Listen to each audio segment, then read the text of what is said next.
Financial statements link together. In other words, the balance sheet from the beginning of the year, you have the flow statements, right? Income statement, cash flow statement, statement of stockholders' equity.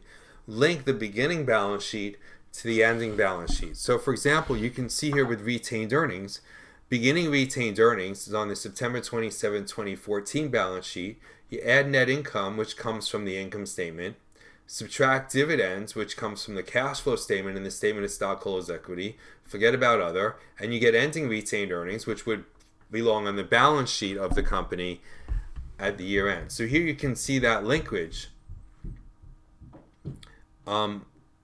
Retained earnings, net income comes from the income statement, ending up in ending retained earnings, which winds up on the ending balance sheet. Beginning retained earnings, ending retained earnings. Same thing with cash flow. Look here, your cash balance, beginning cash balance comes from your beginning balance sheet, $13,844,000. Then you get your ending cash balance, which would go on your ending balance sheet. So cash flow statement explains why these changed. The income statement ties into this because it goes into retained earnings. So the retained earnings statement explains the changes in retained earnings. The stockholders' equity statement also explains the change in contributed capital and other stockholders' equity. So these three flow statements, so to speak, reconcile the beginning balance sheet to the ending balance sheet.